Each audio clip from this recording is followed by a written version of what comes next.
Hi, I'm Nicole Newman and welcome to The Neighborhood.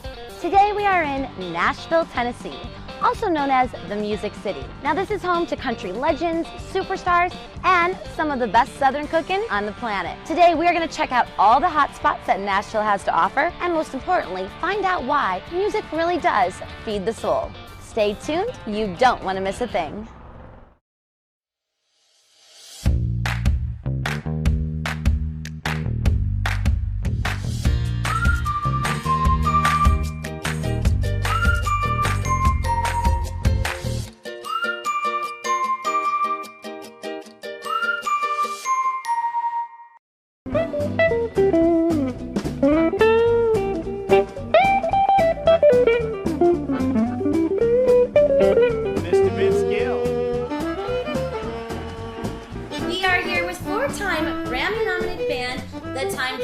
Thanks so much, guys, for having us here tonight. So welcome here. It's an honor to be here around all of you. I mean, there's so much artistic talent here. I feel like I can almost sing just being around you. Oh, you can. You can. But yes, now you guys have a lot of interesting stories. Now I'd love to hear a little bit more how this started, because some may call it a garage band it started as, but Kenny here, there's a real story behind how you guys all got together, and I'd love to hear about it.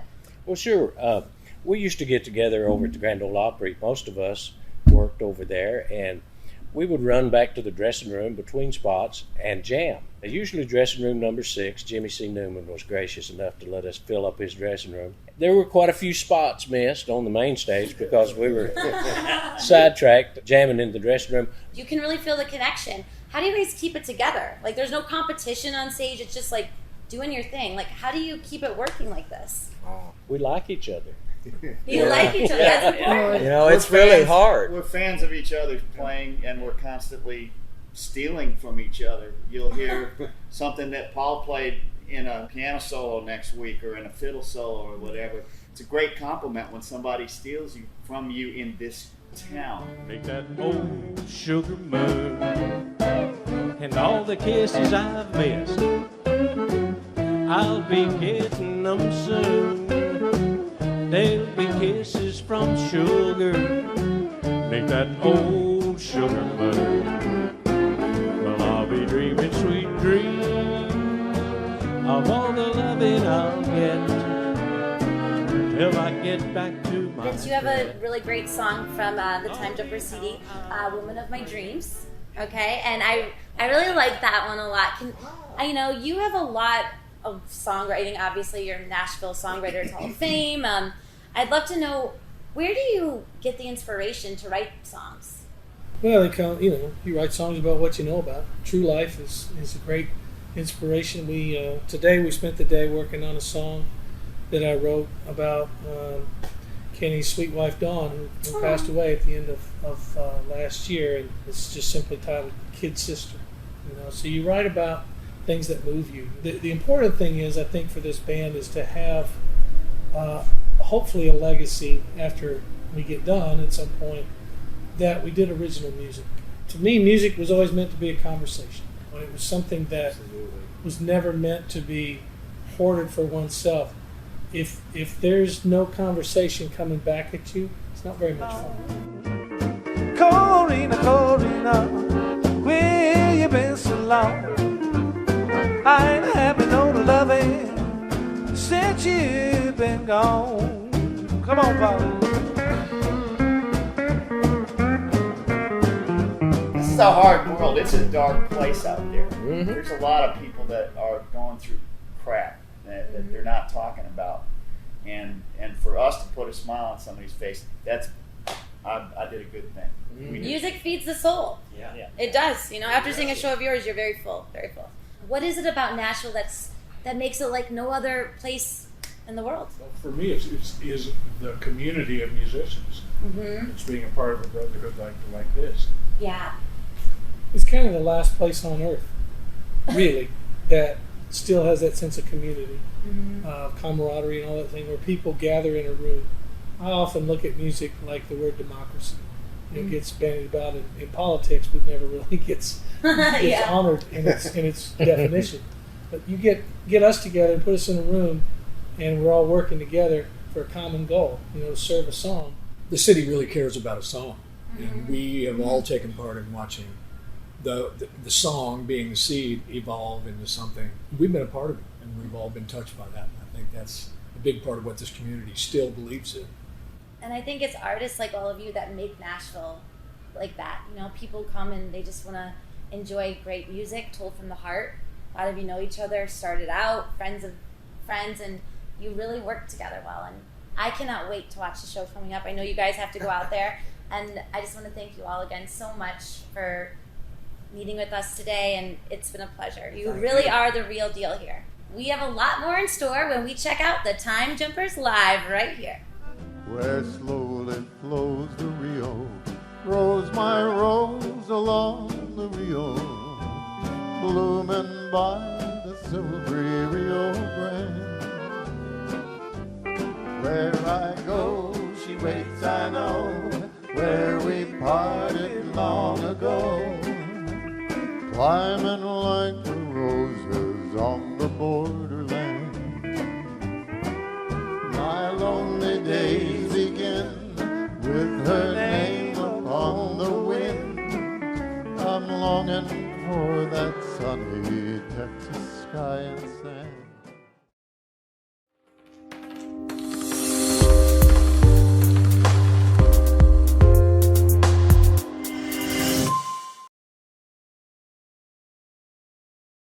I am Madame Francois, and I'm introducing my new luxury skincare brand that's available to you at an attainable price.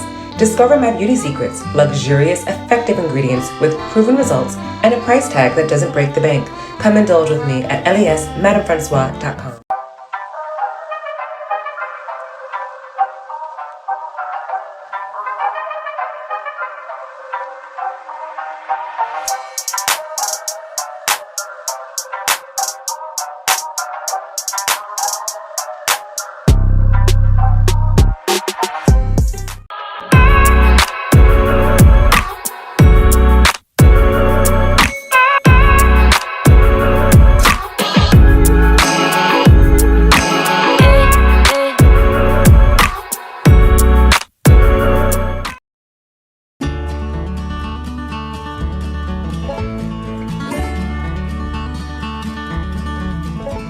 Here at world famous Loveless Cafe with George, the pitmaster. George, thank you so much for coming and meeting with us today. It's such an honor. It's a pleasure to be with you, Nicole. Now, George, you have the inside scoop here at Loveless. It has a very rich history, and it's a really, I would have to say, a traditional Southern style charm story of how it all began. Would you share with our viewers about how Loveless came to be? Well, Annie and Lon Lovelace, back in 1951, they opened their home and turned it into a little cafe. And at the time, they only served fried chicken, country ham, and biscuits. Highway 100, which is in front of the cafe, was the main road between Nashville and Memphis. So there was a lot more traffic on it then. They decided to add a few rooms because it seemed like some people would come from farther distances and wanted a place to stay and didn't have any family around. So they put some rooms on each side of it. Now, those closed about probably 20 years ago. And so those motel rooms were converted into little shops, and that's what they are now. She did something special with her fried chicken. Can you share the secret recipe? No, I cannot, but I can tell you that we're still doing it the same way, and I can tell you that fresh chicken is probably the key. We have our own breading recipe. Buttermilk is involved. It's done fresh every day, and it's outstanding. Tell me some examples of why, what you like to do to make sure that your customers here get the absolute best treatment. Out at the pit where I work in the smokehouse, I invite people in every day. I meet so many people from all over the world, really, and they're so curious as to what I'm doing. They smell the hickory smoke in the air, and they want to know what I'm doing. Well, that's very unusual for chefs or cooks or pit masters, in my case, to invite people into their realm to show them and to tell them what they're doing. It really makes the customer feel special, and they are special. I love these people. There's a lot of famous things that have happened here, a lot of historical figures. Grace here for some biscuits. Could you share with us some stories? Because we'd love it. An inside scoop from you, George. George Goober Lindsay from the Andy Griffith Show. I don't know if you remember Goober, but Goober used to come here. He'd celebrate every birthday here. He would come out to the smokehouse after he ate, and we would trade jokes. Now, coming from someone who I would consider myself a carry-out chef, meaning I can barely use the microwave. I was hoping that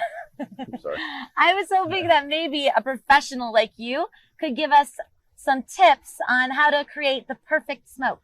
We have an advantage, first of all. We have a beautiful, large pit that we use, and we use all Tennessee hickory wood. Low and slow is a good mantra to go by. You don't want to go fast. This is the opposite of fast food. It's slow food. You know, I cook our pork butts for 22 hours. For the first 9 to 10 hours, we're smoking it. And then I'll wrap it in foil and put it back in the pit, restoke the fire, and then I can go home and it slow cooks all night.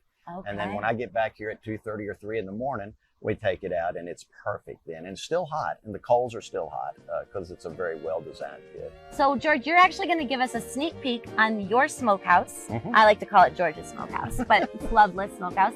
And we're going to see what this whole smoking chicken and pork and all that stuff's about. Sure. Maybe you can teach me a thing or two. I'd be happy to try. All right, let's do it. All right, let's check it out.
Are you over 50? Would you like to get up to 33% more income in retirement? Then call now for this free book, Annuity Do's and Don'ts for Baby Boomers, from a leading financial firm on maximizing your income in retirement.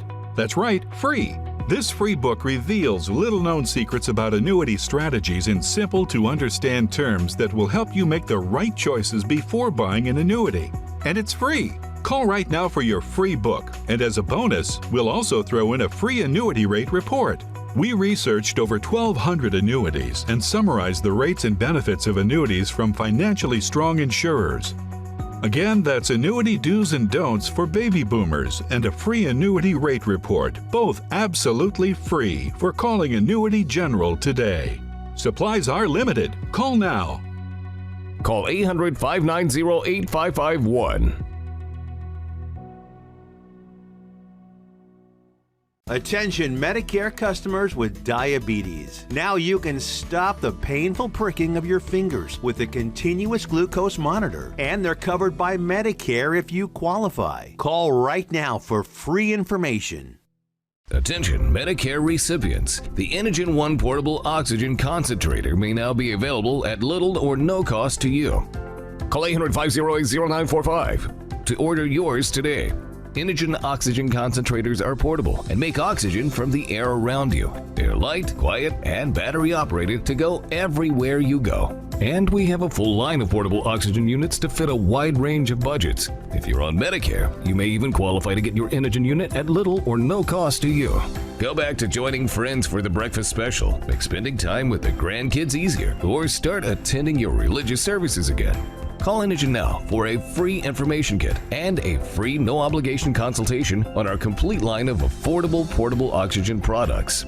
And anyone on Medicare or with eligible insurance plans may qualify to get an Inogen 1 at little or no cost. Call 800-508-0945. That's 800-508-0945.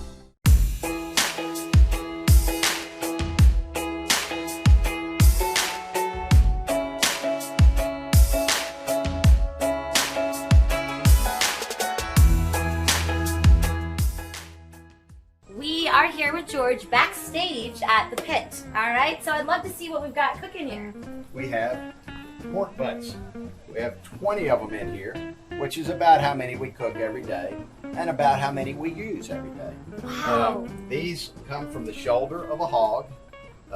They're called pork butts, but it's the butt of the shoulder is what it is. An actual butt would be a ham. You know, oh, that makes a lot more sense now. Okay, yeah. good. Anyway, and these have been rubbed with our own dry rub recipe, which I'll give you probably off camera. We don't want everybody to know that.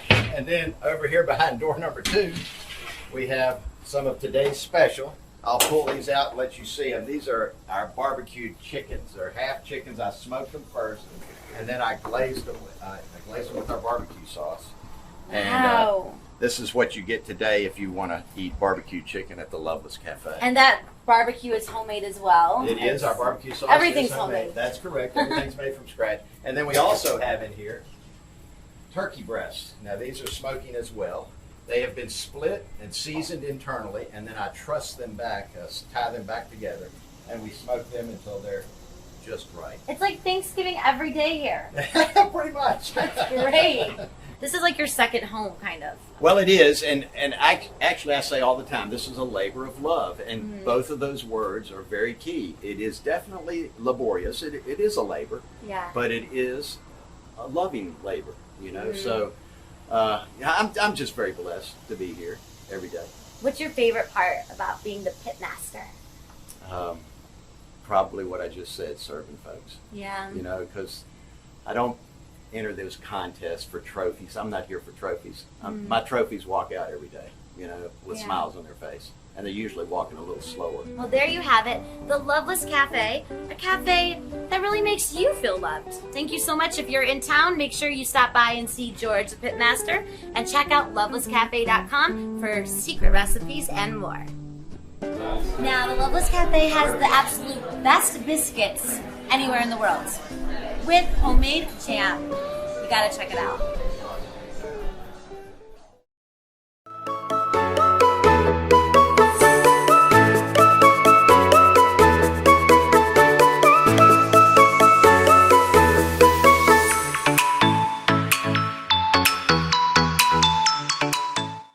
I'm Doozy Box Dave, and my prices are Doozy Box. Come into LI Telecom at 2287 Route 112, Medford, New York, or call me at 631-833-9679. I dare you!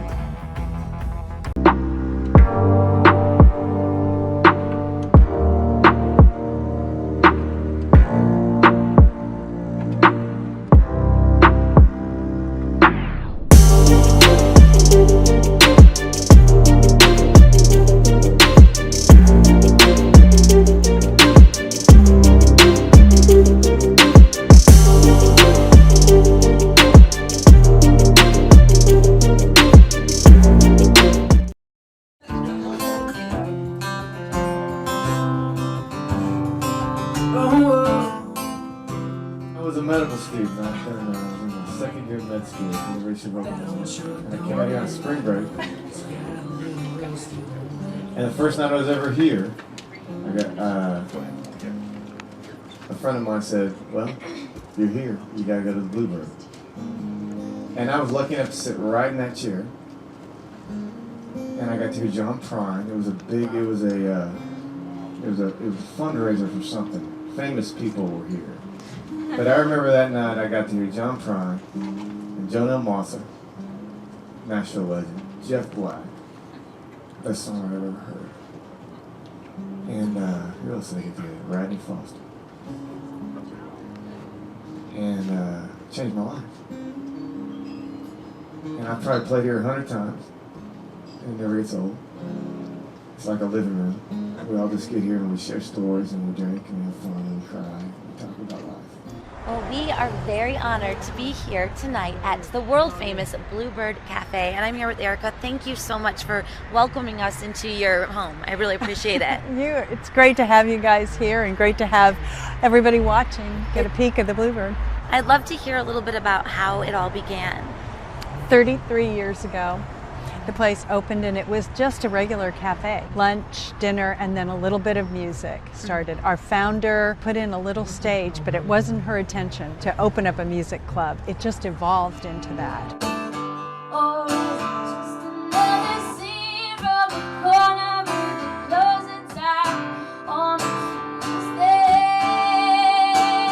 It is the Mother Church of songwriting. So you'll hear songs in here by the people that wrote them. And then you'll hear brand new songs that someday will become a hit. And that's the best. I mean, it's so exciting when people will come back and they'll say, I heard Jesus Take the Wheel here first before Carrie Underwood ever recorded it. Legends of country music are coming in here currently. I mean, Keith Urban also, you know, he recorded an album here, of course, and Taylor Swift was discovered here. That's right, Garth Brooks too. His commitment to the Bluebird is so, it's just wonderful. I mean, he got discovered here after he had been passed on by all the labels in town. But he kept playing here because he was a writer. He was friends with a lot of the writers that he worked with, really good friends, and he would come and play here. This is where he heard the dance for the first time. When Capitol Records saw him here, they saw his live performance, they took him in our back kitchen and said, we want to sign you. But they had told him no already, until they saw him here live. So Garth loves the Bluebird. He loves Amy and figures that Amy gave him his opportunity. Rockin' Rolling Stones, hands out the window, flying down the road. Business in the front and a party in the back. Mom and Daddy's cash, secret Marlboro stash. Wasn't good at working or waking up, but damn, we were good being young. Now, what is the story behind the round? Because that's such a unique way, and I think it really sucks the audience in. Yeah, I think so too.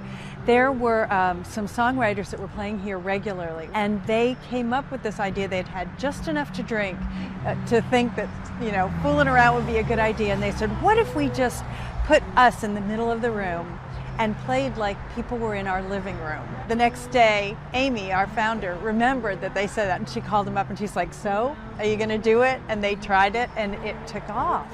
Wow. Just for that reason that you're describing, because literally I've seen Vince Gill hand his guitar to somebody sitting at a table beside him. What's the best part to you about being part of the Bluebird?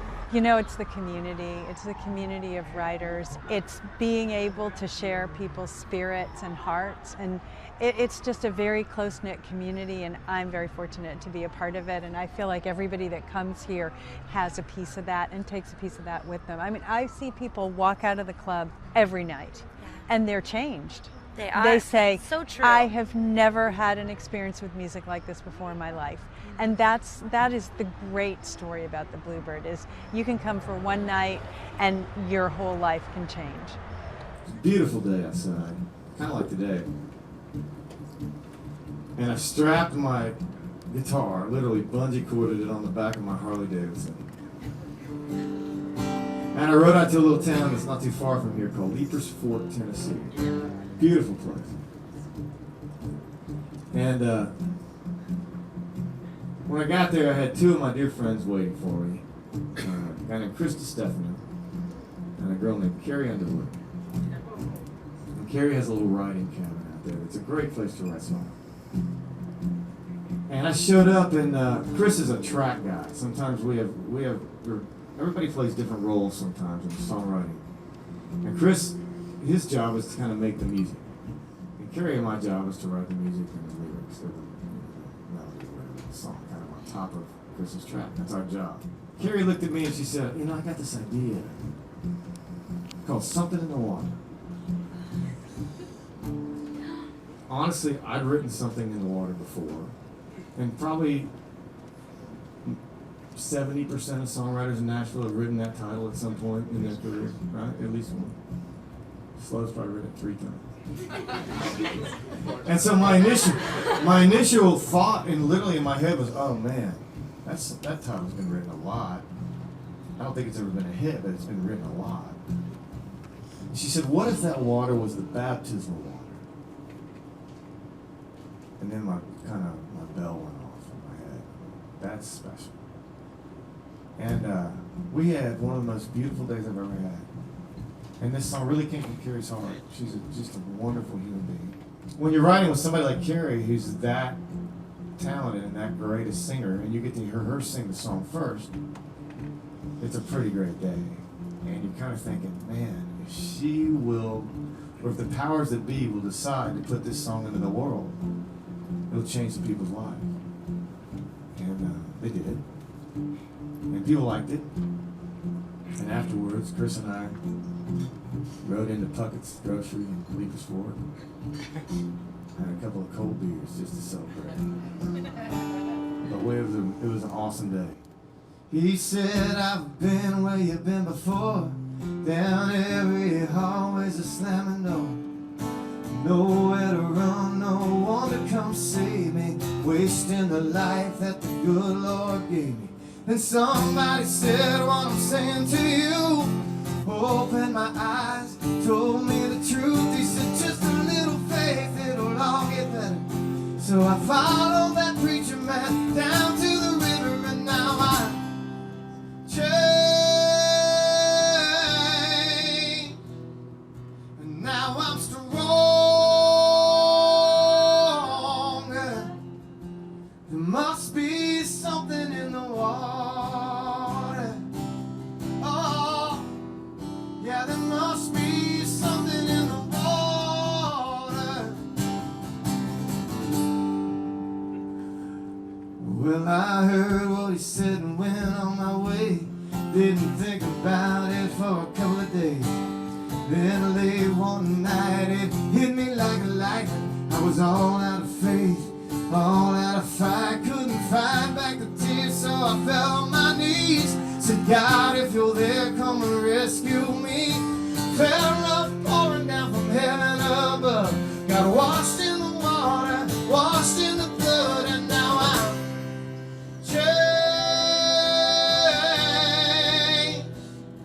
And now I'm stronger.